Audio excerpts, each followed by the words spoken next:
መጀመሪያ ከእኔ አሁን ሰንበት ትምህርት ቤት ከጠቀማቸው ኢትዮጵያውያን አንዱ ነኝ። የስነ ጽሁፍ ችሎታዬን የድራማ ክህሎቴን እንደዚህ ለአርት የተፈጠረ አይነት ሰው መሆኔን በደንብ ፕራክቲስ ያረኩበት እና ያወቅኩበት በደንብ ሰንበት ትምህርት ቤት ነው። የትንሣኤ ጊዜ በጣም የምንዘምረው ሌሊት የምንዘምረው ሁሉ ጊዜ አይምሮ ይስጣል እና ትንሣኤም ባይሆን የምንዘምረው መዝሙር ማለት ነው። ትንሣኤ ከነ አይደለም ምናልባት ታስታውሹ ነው አላውቅም። ብዙ ሰው ስጠይቅ አላስታውሰው። የትንሣኤ ብርሃን የሰው ልጅ ሕይወት አዳምን መለሰው ከወጣበት ቤት እና ሰፊ ጅንስ ነው የተዋስኩትና ወጣት ሆኜ ነው የምጫወተው። ከዚያ በቀበቶ በጣም አሰርኩትና መጫወት ጀመርኩ። መድረክ ላይ ስጫወት እንትኑ ቀበቶ በጣም ስለተሳበ ቀስ እያለ ቀበቶ ብጥስ አለ ወይ ተበጠሰ። ራሱ ቀበቶ? አዎ፣ እዚህ መሀል ላይ ተበጠሰ። ሰፊ ሱሪ ነው።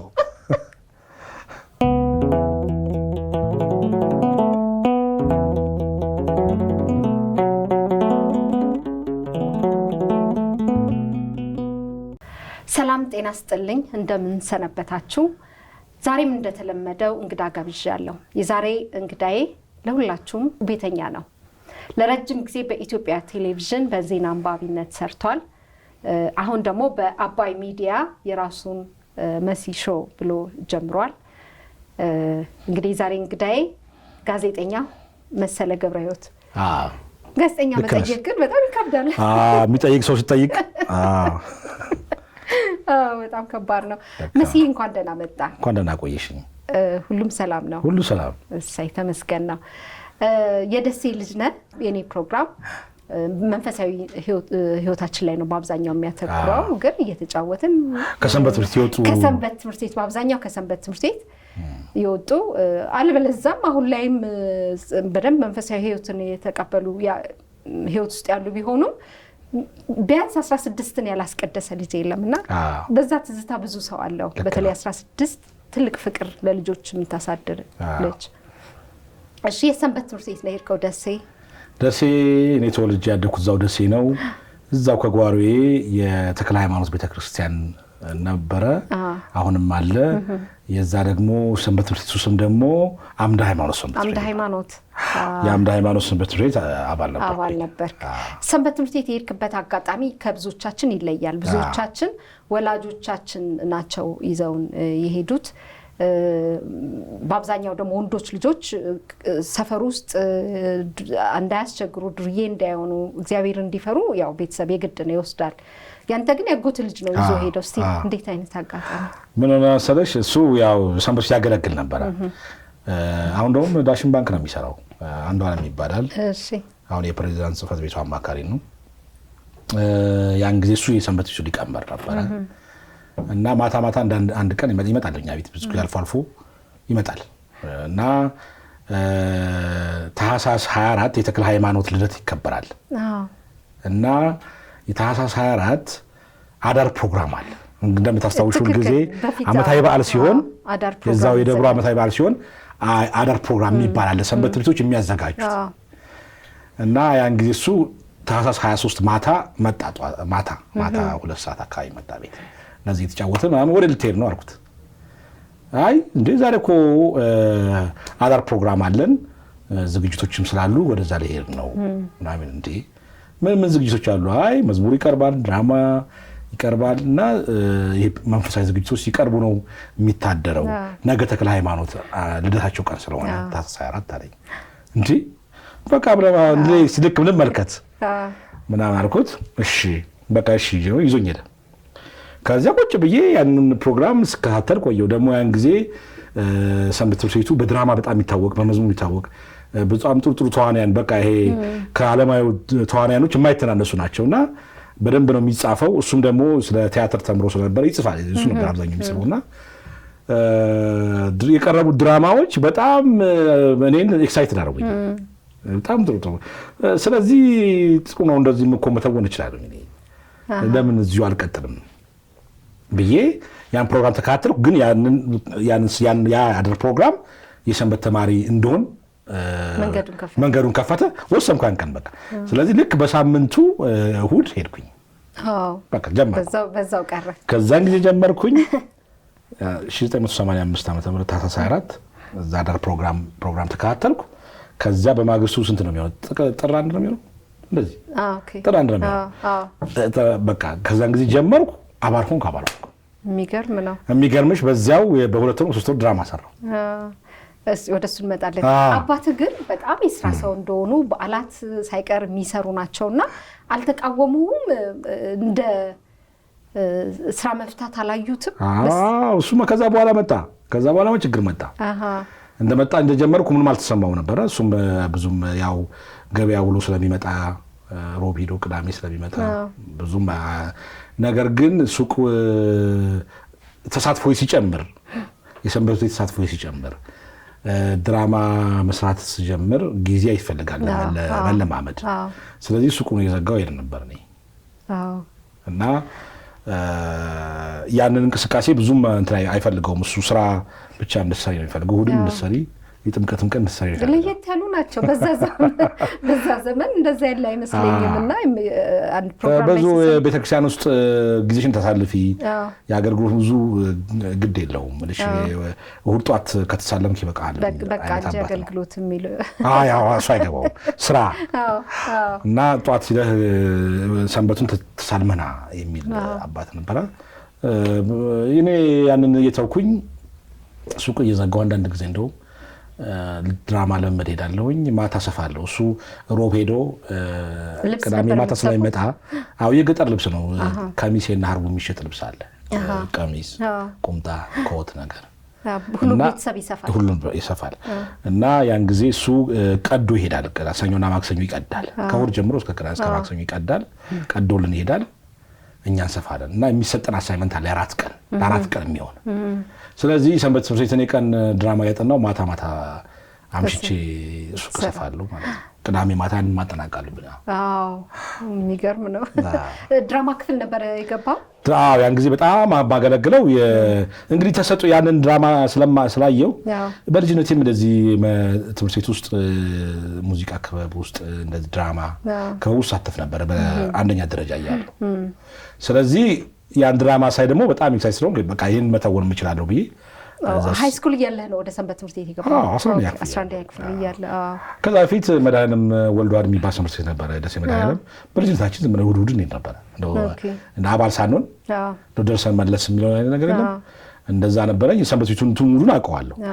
ግን ጠቅልዬ የገባሁት 11ኛ ክፍል እያለሁ ነው። 17 ዓመት 16 ዓመት አካባቢ።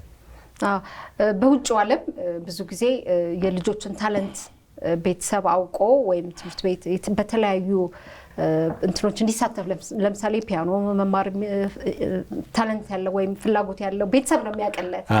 እዚህ ግን በአብዛኛው ሰንበት ትምህርት ቤት ነው ታለንታችንን የምናውቀው። በአብዛኛው በአርቱ ላይ ያሉ ልጆች ድምፃውያኖች ብትል፣ ተዋናዮች ብትል፣ ጸሐፊ፣ ገጣሚያን በሰንበት ትምህርት ቤት ያለፉ ናቸው። በሰንበት ትምህርት ቤት ተቃኝተው ነው አሁን ላይ በታለንታቸው የሚሰሩትና ይሄ ለኔ ጠቅሞኛል ትላለህ? ለዛሬ መሲ በደንብ ጠቅሞታል። መጀመሪያ ከእኔ አሁን ሰንበት ትምህርት ቤት ከጠቀማቸው ኢትዮጵያውያን አንዱ ነኝ። የስነ ጽሁፍ ችሎታዬን፣ የድራማ ክህሎቴን፣ እንደዚህ ለአርት የተፈጠረ አይነት ሰው መሆኔን በደንብ ፕራክቲስ ያደረኩበት እና ያወቅኩበት በደንብ ሰንበት ትምህርት ቤት ነው። እና የሰንበት ትምህርት ቤት መድረኮች ወጣቶች ክህሎታቸውን ብቻ ሳይሆን የወደፊት ግባቸው ዓላማ ኑሯቸው እንዲወጡ የሚያደርግ ነው ሰንበት ትምህርት ቤት። እና እኔ ክህሎቴን ብቻ እንዳወጣ ሳይሆን ከሱስ እንድጸዳ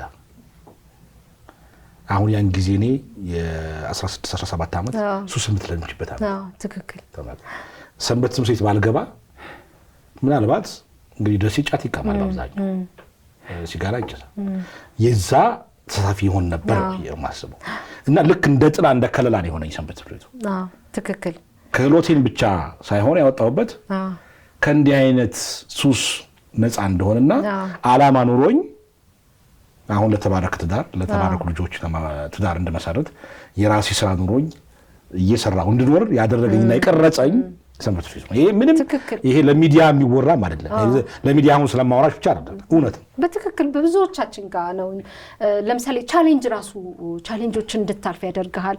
የስራ ፍቅር ለምሳሌ ሰንበት ትምህርት ቤት መዝሙር ክፍል ብቻ በመዘመር አይደለም። እኔ እስከማውቀው እኔ በነበርኩበት ሰንበት ትምህርት ቤት ወርደ ትልልቆች እኛ ህጻናት ስለነበር ነው እንጂ ሻይ አፍልተው ይሸጣሉ። ለሰንበት ትምህርት ቤት ገቢው የተለያየ ነገር ስራ ይሰራሉ። እና አንደኛ የስራም ፍቅር ቻሌንጆችን ቢመጡ እንዴት ማለፍ እንደምትችል እያን በጣም ጠንካራ እንድትሆን ያደርጋል። ሰንበት የመጀመሪያው ዓላማ እንዲኖርሽ ዓላማ ስትኖሪ ስራ ይዤ ጥሩ ትዳር ይዤ ልጆች አፍርቼ በቃ ጥሩ የቤተሰብ መስርቼ ጥሩ ዜጋ እሆናለሁ ብለሽ የምታስቢው በሰንበት ትምህርት አንድ ሁለተኛ ሌላ ምን ጠቀመኝ መሰለሽ እኔ የአስተዳደር ዕውቀት ለምሳሌ የስራ ደብዳቤ መጻፍ ለእንትን ለተቋማት ደብዳቤ ማርቀቅ የተማርኩ ሰንበት ቤት ነው። ትክክል። በሰንበት በአመራርነትም ተሳትፌ ነበር። ሞር አክቲቭ ፓርቲሲፓንት ነበርኩ። እስከ ጸሐፊ ድረስ ደርሻለሁ። የክፍል ኃላፊ ሆኜ አውቃለሁ። የሰንበት ቤት የድራማ ክፍል ኃላፊ መምራት ለምሳሌ ለመዝሙር ክፍል፣ ለስነ ጽሁፍ ክፍል እኔ አሁን የኪነ ጥበብ ክፍል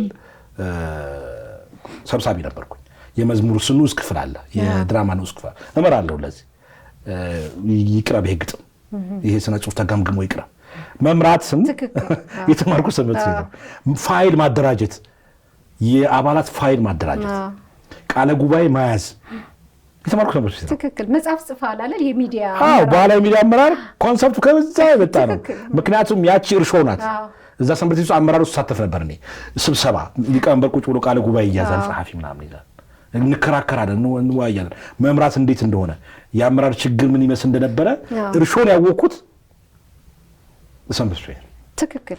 ከዛ በኋላ ሚዲያው ውስጥ ስሳተፍ እዛ የነበረው የአመራር ሁኔታና የአመራር ችግር ሌሎች ሚዲያዎች ላይ እንደነበረ እንዳው ማገናዘብ ጀመርኩ እና እርሾን ያወቅኩት ከዛ ነው ማለት ነው። እና ሰንበት ትምህርት ቤት በቀላሉ ደብዳቤ ማርቀቅ፣ በተፈላጊ የአመራር ስራ መምራት፣ ስብሰባ መምራት ማለት ተማርኩት። እሷ የሚገርምሽ ነገር በደንብ ራስን መግለጽ ኮንፊደንስ እንዲኖር መወያየት መቻል ትክክል ነው። እና ተሰጥኦ ብቻ የሚወጣበት አይደለም ማለት ፈልገን ብዙ ነገር የምትማሪበት ዓለማዊውንም ትምህርት ለስራ የሚጠቅም ትምህርት የምትማሪበት ሰንበት ትምህርት ቤት ነው። በትክክል ምናልባት እንደ ሌሎች አሁን በደርግ ጊዜ እንደነበሩት የከፍተኛ ኪነት ቡድን እንደናንተ አሁን እንደ አፍለኛው የቲያትር ክበባት ልክ የሰንበት ትምህርት ቤት አይነት ሮል አላቸው ተሰጥኦ ለማውጣት። ሰንበት ቤት ግን የአመራርነትንም የኑሮንም የዓላማ ኑሮሽም ዓላማ ያለሽ ሰው እንድትሆኝም የሚያደርግ ነው። ከዚህኛው የሚሻሉት ከዛኛው የሚለዩት በዚህ ምክንያት ነው እንጂ አሁን የቲያትር ክበባት ተሰጥኦሽ እንድታወጪ ቲያትረኛ እንድትሆኚ አፍለኛው በጣም ጠቅሞናል። ብዙ እርሾ እንዳልከው ከሰንበት ትምህርት ቤት ለምሳሌ የቲያትር ፍቅርን እንዲኖረኝ የቲያትር መድረክን እንዳውቅ ሰንበት ትምህርት ቤት ቢያደርገኝም ሞር ያዳበርኩት አፍለኛው የቲያትር ክበባቶች ተሰጥኦአቸውን ያወጣሉ። ሰንበት ቤት ግን ተሰጥኦን ብቻ ማውጣት ሳይሆን ኑሮን ያስተምራል፣ ዓላማን ያስተምራል፣ ጥሩ ዜጋ እንድትሆኝ የሚያደርግ ይቀርጻል። እና እኔ ብዙ ወላጆች ምዕመናን ይህንን ፕሮግራም የሚከታተሉ ምዕመናን ልጆቻቸውን ወደ ሰንበት ትምህርት ቤት ቢልኩ ትክክል ሰንበት ትምህርት ቤት ቢያስተምሩ አንደኛ አምላካቸውን ያውቃሉ። እነዚህ ወጣቶች በዘመን አመጣሽ ነገር አይበላሹ፣ አይበረዙ፣ እምነታቸውን ያውቃሉ። አትሊስት ጥሩ ሃይማኖተኛ ይሆናሉ። አንድ ሁለተኛ ኑሮን ይማራሉ። ቀጣይ እንዴት ኑሮን እመራለሁኝ፣ ዓላማ እንዴት ይኖረኛል የሚለውን ነገር ይገነዘቡታል። ፈጣሪያቸውን ያውቃሉ፣ ኑሮን ያውቃሉ። ስለዚህ እኔ ማንኛውም ወጣት በሰንበት ትምህርት ቤት መስመር ቢያልፍ እመክራለሁ። የዚህም ፕሮግራም አንዱ ዋናው ነገር ይሄ ነው። በሰንበት ትምህርት ቤት ልጆች ማለፍ አለባቸው የሚል እኛ የተጠቀምንበትን አሁን ለወላጆች በአብዛኛው ደጋግሜ ተናግሬዋለሁ። ታች ያለው ማህበረሰብ ነው። አሁንም ሰንበት ትምህርት ቤት ውጪ ነው። አሁን ውጪ ሁሉም ሰው ሰንበት ትምህርት ቤት ቤተክርስቲያን የሚሄድ ሰው ልጆቹን ይዞ ይሄዳል። እዚህ ግን የማየው ታች ያለው ማህበረሰብ ነው ልጆቹ የሚልከውና የጎደለውን ነገር ሞልተን ምናልባት የተሟላ ሽንት ቤት ላይኖር ይችላል፣ የተስተካከለ ምናልባት አዳራሹ አቧራ ሊሆን ያንን ነገር እኛንን ማስተካከል የምንችለው ወላጆች በደንብ አስተካክለን ልጆች በዛ ማለፍ አለባቸው የሚል እምነት አለኝና አሁን እንዳነሳው ወጣቶች በሱስ ከማለፍ ባሻገር አሁን ላይ የሚሰማው ነገር ወጣቶች ራሳቸውን ያጠፋሉ። በጣም ያ ማለት በትንሿ ነገር ተስፋ መቁረጥ ነውና አንተ በተሰንበት ትምህርት ቤት እንደመቃኘት እንደዚህ አይነት ወጣቶች ተስፋ እንዳይቆርጡ ምን ትመክራቸዋለህ? እኔ ይገርምሻል አንድ አዲስ አበባ ተቀይረኔ እዛ ጋዜጠኛ ሆንኩት ደሴ ነውና 4 ዓመት ቆይቼ ወደዚህ መጣሁኝ። ከዛ 1 ዓመት ከ6 ወር እንደቆየው ቀየሩኝ እንደገና ወደ ደሴ። እዚህ ትምህርት ቤት ገብቻለሁኝ። ዲፕሎማ ልመረቅ ነው የመጨረሻው ዲፕሎማ ተመራቂዎች ነኝ። እንዴት ሄዳለሁ አልኳቸው። አይ መሄድ አለብህ አልሄድም ብዬ ቀረውና ወጣው ከስራ እና ያን ጊዜ ስራም አልነበረኝም። እግዚአብሔር እኔ ጋር ተከራይቶ ነበረ አጠገቤ ተከራይቶ ነበረ ልጅ እንደዚህ ከስራ ወጥተህ ምናምን ግን እግዚአብሔርን ስታማርር አልሰማሁህም አለኝ። እንዴ ለማማራለሁ ደግሞ ነገር ይመጣል። ይሄ ነገር ትምህርቴ ነው መማር አለብኝ መጨረስ አለብኝ። ስራዬ ብዬ ብሄድ ሳልማር ነው የምቀረው። እዛ ትምህርት ቤት የለም ኮሌጅ የለም በኔ ጊዜ እና አላማረርም። እኔ ይሄንን እግዚአብሔር ያመጣው ለበጎ ነገር ነው የነገርኩት። እስካሁን ያነሳታል። ዛሬ 20 ዓመት እንደዛ ይለኛል። ይገርምሻል። እና ይሄንን ስብዕና ያዳበርኩት እኔ ቤተክርስቲያን ላይ ስለሆንኩ ትክክል። ምንም ክፉ ነገር ቢያጋጥመን መከራ ቢያጋጥመን ለበጎ ነው፣ ነገ ክፉ ነገር መልካም ነገር ይወልዳል ብለን እንድናስብ የሚያደርገን ሰንበት ፍሬ ተቀረጸ። እግዚአብሔርን ስታውቂ ቤተክርስቲያን ስታውቂ ምንም ችግር ቢያጋጥምሽ ያን ችግር ተቋቁመሽ ነገ ጥሩ ነገር ይወጣል ብለሽ የምታስቢ ሰው ትሆኛለሽ። ትክክል። ደግሞ ይመጣል ጥሩ ነገር መጣ ወዲያውኑ ከዛ የተሻለ ስራ ወዳል ማገኘው እየተማርኩ እየሰራው እየተማርኩ ከዛ የተሻለ ደሞዝ አግኝቼ የተሻለ ነገር አገኘው። ስለዚህ አባቶች ምን ያሉ ክፉ ነገር መልካም ነገር ይወልዳል። ይሄን ነገር ማዳበር ያስፈልጋል። ይሄ ስትሆኚ ደግሞ ክርስቲያን ስትሆኚ እግዚአብሔርን ስታቂ በሰንበት ፍሬ ስታድጊ ነው። አለበለዚያማ ችግር ባጋጠመን ቁጥር እየጠጡ መሞት አለ፣ ተስፋ መቁረጥ አለ፣ እንዲህ አይነት ነገሮች አሉና በጣም ጥሩ ስብዕና ያለው ሰው እግዚአብሔርን የሚያውቅ ነገ ጥሩ ዜጋ ሊሆን የሚችል ሰው በአብዛኛው የሚቀረጸው ከሰንበት ፍሬት ነው የሚል አቋም ብቻ ሳይሆን ጠንካራ አቋም ነው ያለኝ እኔ። በትክክል። እና ይሄ ነው እና ብዙ ጊዜ ይሄንን መከራዎች ችግሮች ሲመጡ ብዙ ሳይኮሎጂካሊ ሬዲ ነኝ። እንደው እግዚአብሔር ብሎ ብዙ ያጋጠመኝ ነገር የለም። ተስፋ ቆርጠህ አታውቅም? በህይወት ተስፋ ቆርጬ አላውቅም፣ አልቆርጥም ወደፊትም። ትክክል። ምክንያቱም እግዚአብሔርን በእጅሽ ከያሽ እግዚአብሔር የፈጠረኝ እግዚአብሔር ለኔ አለ ብለሽ የምታምኚ ሰው በፍጹም ተስፋ መቁረጥ የሚባለው ቃል በቃላት ብቻ የምታውቂ ሰው መሆን አለብሽ እንጂ አንቺ በራስሽ ቁመሽ ራስሽ ብቻሽን የምታረጊው ነገር የለም። አንድ ስንዝር በራስሽ ላይ አትጨምሪ። በፀጉርሽ ላይ አንድ ስንዝር መጨመር አትችልም። በእግዚአብሔር ሁሉ ነገር የተወሰነ ነው። ይሄንን የምናምን ሰዎች ተስፋ መቁረጥ የሚባለው ነገር በቃል ብቻ የምናቆም መሆን አለበት። እኔ ተስፋ ቆርጬ አላውቅም፣ ወደፊትም አልቆርጥም። አሜን። ችግር ቢመጣም ሳይኮሎጂካሊ በጣም ሬዲ ነኝ። ይሄ ነገር መልካም ነገር ይወላል ብዬ ማስብ ነኝ። ለበጎ ነው ተብሎ ተሰጥቶናል እኮ በቃ። ከክፉ ነገር በኋላ ጥሩ ነገር ይመጣል። አንድ መስኮት ሲዘጋ አንድ መስኮት እግዚአብሔር ይከፍታል። ያውም ሰፊ መስኮት ነው የሚከፍተው። ትክክል። አንድ በር ሲዘጋ አንድ ነገር ይመጣል። ዝም ብላችሁ ትዕግስት ጠብቁት፣ ይመጣል። እንግዲህ ወጣቶች እየሰማችሁ ነው። ተስፋ አትቁረጡ። በእግዚአብሔር ተስፋ አይቆረጥም። መስራት ብቻ ማመን፣ በእግዚአብሔር ማመን አንድ ጥሩ ነገር፣ ቅን መሆን፣ ምቀኛ አለመሆን፣ በሰው እንጀራ አለመግባት፣ ስለ ሰው ስራ አለማሰብ፣ ጠዋት ተነስቶ ጸልዮ እግዚአብሔር በሰላም አውለኝ፣ ከክፉ ነገር ጠብቀኝ፣ አንተ መልካሙን ነገር አድርግልኝ፣ ቀኑን ባርክልኝ ብላችሁ ውጡ። ስራችሁን የራሳችሁን ስራ ስሩ፣ ይባረካል። ፍሬዎት የምታገኘውን ስራ ማስብ ከሆነ እንዴት አገኘች ብዬ የምጨነቅ ከሆነ ሁለት ጉዳት ነው። አንድ በአንቺ ስራ አይምሮዬ ኮፓይድ ነው ተነስቷል። ሁለት ሌላ ስራ እንዳላስብ አይምሮዬ በሌላ ነገር ተሞልቷል። ጸልየን እንውጣ፣ እንስራ፣ የራሳችንን ስራ እንስራ፣ ጥሩ ሰው እንሁን፣ በሰው እንጀራ እንግባ፣ መልካም ነገር ይመጣል። ትክክል። ምን መርህ አለ መሰለህ? አንተ ላይ እንዲደረግ የማትፈልገውን ነገር ሌሎች ላይ አለማድረግ ሰላማዊ ያደርጋል ብዬ አስባለሁ። በቃ ይሄ ቃል ትክክል ነው። ቅን መሆን ላልከው ነው። ቅን መሆን በቃ ለሰዎች ክፉ አለማድረግ በቃ በአንተ ላይ እንዳይደረግ የምትፈልገውን ነገር በሌሎች ላይ አለማድረግ። ያንቺ የፍሬዎት ግንባር የራሷ ግንባር፣ ትክክል። የኔ ደግሞ የራሴ በቃ ብቻ ላንቺ መደገፍ ወይም ደግሞ ያንቺን ጥሩ ጎን እንደ ትምህርት መውሰድ መልካም እንጂ ያንቺ ስራ፣ ያንቺ ገንዘብ ማግኘት፣ ያንቺ ስኬት እኔ አይምሮዬ ውስጥ ስራ ፈጥሮ ችግር ፈጥሮ እኔን ከስራ ማስተጓጎል የለበትም። እኔ መስራት ነው ያለብኝ በራሴ መክሊት ብዬ ነው የማስበው። ይሄ ደግሞ ክርስቲያናዊነት ነው። የራስን ስራ ጸልይ፣ ስራ፣ ቤተክርስቲያን አገልግል፣ እግዚአብሔርን እመን፣ ስራ፣ ሁሉ ነገር የተባረከ ነው። ገንዘብ ብቻ አይደለም መባረክ፣ በጤና መዋል መባረክ ነው። በሰላም ገብቶ በሰላም ወጥቶ በሰላም መመለስ አይደለም። ችግር ሳያጋጥም ሳትናደጂ ሳትጨቃጨቂ ውለሽ መግባት መባረክ ነው። የገንዘብ ብዛት ደስታን አያመጣም፣ መባረክንም አያመጣም። አጠቃቀሙን ማወቅ ነው። ልክ ነው። እውነት ነው። እስቲ ሰንበት ትምህርት ቤት ካለ የምታስታውሰው ዝማሬ ምንድን ነው?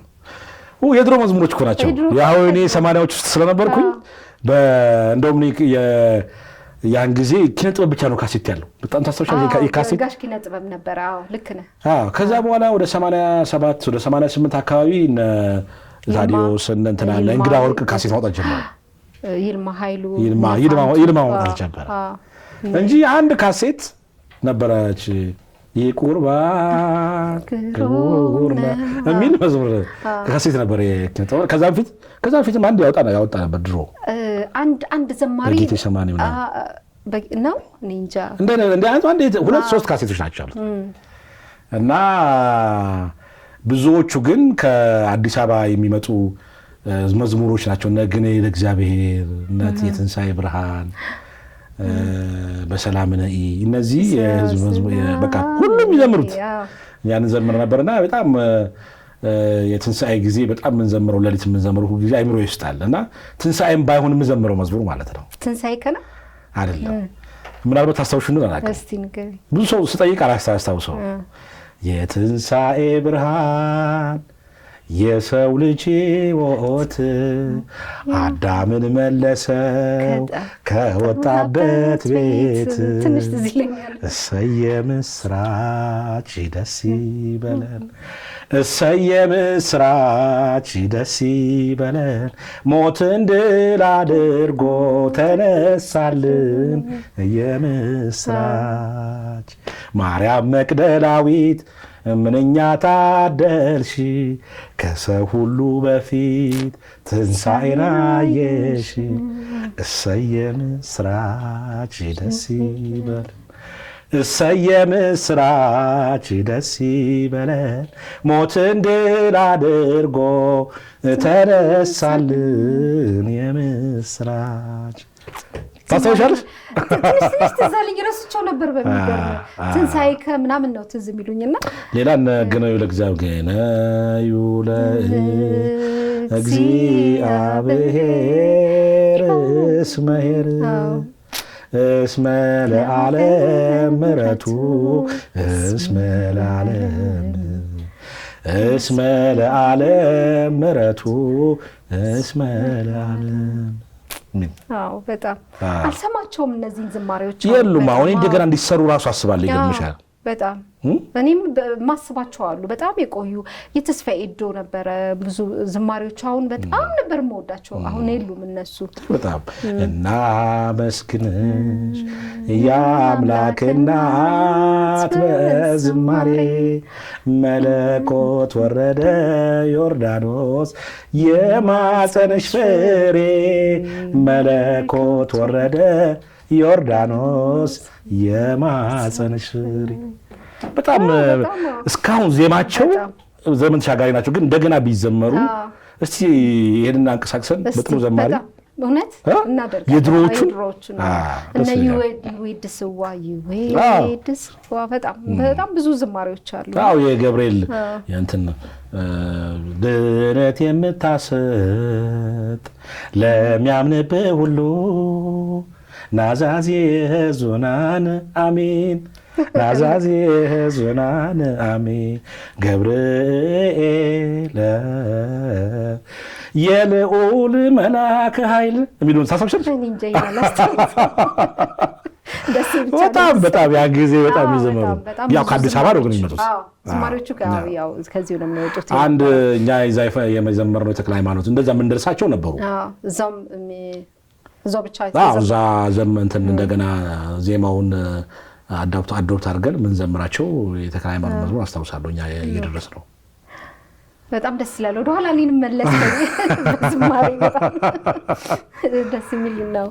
አሁን መሲ ወደ ስራው ስንመጣ ከጋዜጠኝነት ወደ ራስ ሾው መታል ራስን መሲ ሾው የሚል አባይ ሚዲያ ላይ በጣም ደስ የሚሉ ፕሮግራሞችን የያዘ ፕሮግራም ይዘመጣን በጣም ቆንጆ ነው እና ከዛ ውስጥ አንዱ የሰርግ ዕለት የሚለውን በጣም ነው የወደድኩትና ጥንዶች ወደ ኋላ ተመልሰው ሰርጋቸውን እንዲያስታውሱ የሚያደርግ ነውና